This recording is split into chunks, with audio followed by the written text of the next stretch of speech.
Hi everyone. I wanted to go over Shama's documentary about David. I found this documentary to be very interesting. I like how Shama uses actual events and reenacts them for the viewer to help you understand more of what was going on at that particular time, and it makes it kind of fun.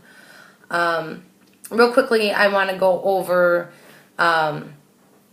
how Shama describes David in this documentary. He makes him almost more like a terrorist than a martyr. He's not too fond of him because he kind of changes history to manipulate what was going on at that time. And he does that through the death of Marat. Marat was actually not as great as at least I thought he was. He was killed by Charlotte, and the problem was Marat was very power-stricken and power-hungry, and he was killing all these people that he thought were double-crossing him or not on his side of patriotism, and he was killed. And actually, the letters that were in his hand were a list of more people he was going to behead, because he was beheading people by the 100,000s. And David, in his painting, changes that letter to a family who lost their father in battle, and he was actually going to give them money. And he also uses imagery such as the wooden box to make him look like he was common and relatable to the poorer parts of the people, which was kind of interesting, because having that much power, he wasn't as common as this picture portrayed him to be. Also, there was incisions from the knives. It made him look like he was almost a holy figure, in which in reality he was, Shama described him more as a terrorist. One thing I did learn in this video that I found really interesting was David actually suffered a slash in his cheek when he was sword fighting, and as a result he developed a tumor where this incision was, and it never fully healed. So he had a really hard time talking to people. So he almost used his paintings as words. So that was very interesting. And it seemed like he used knives or blades in other paintings and his artwork as well, to almost illustrate the pain that you need to go through to overcome, to triumph. So he used blades in the Oath of Horati, and he used blades as well as in the Death of Marat. And he also used scissors in the, what was the name of that? With the father who beheaded his two sons. I'm trying to look at the name.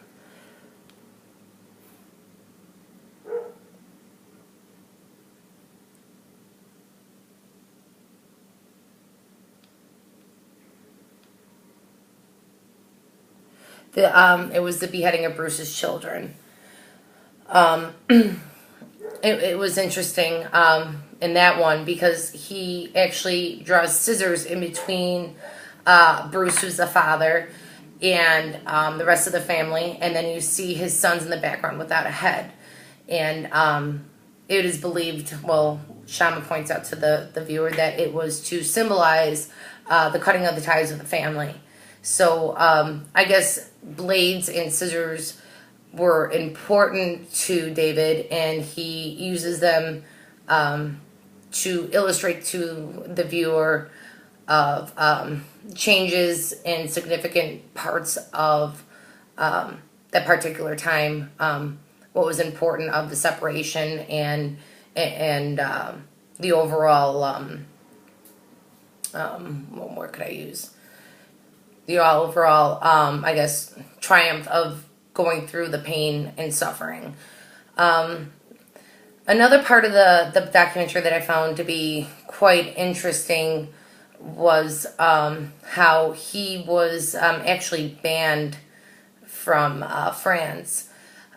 He was in prison for a little bit, and in this time he did a self-portrait of himself where he was young and almost innocent looking, and he kind of used that as like bait to feed to everyone that, you know, he's just this young innocent painter and he didn't mean any harm, altering the truth and helping a cause of this revolution. And he actually got away with it for a little bit. They released him, and then he did some paintings for Napoleon, who is now in order, or now who's in charge. And after Napoleon loses his status of power, he was actually exiled out of France because you know, he couldn't behave once he was released. And after doing the paintings for Napoleon, he started doing his patriot paintings again, you know, and it just caused too much stirs in Europe and France, and he was exiled. So when he did pass away, he was not allowed back to be buried in France. He died in Brussels. Overall, this video was very informative. I do really enjoy Schama and the way he describes things and does the reenactments. It's really interesting. And it was nice to see a different kind of viewpoint of David, because prior to Schama's video, the other videos made him sound like, you know, which, I mean, he still is, you know, a big change in history and how his art influenced history. But it was really intriguing to see that even though he was a big part of history, he wasn't as honest and pure as he let out to be, which is kind of, I don't know, in a way, almost contradicting in some of his paintings when he shows, you know, the greater good and you know, to rise above and do, you know, good for, you know, the better of people. He wasn't so innocent. So I think that's one thing that I really got out of this video that I found really interesting. So that's about it, and I will talk to you guys later. See ya.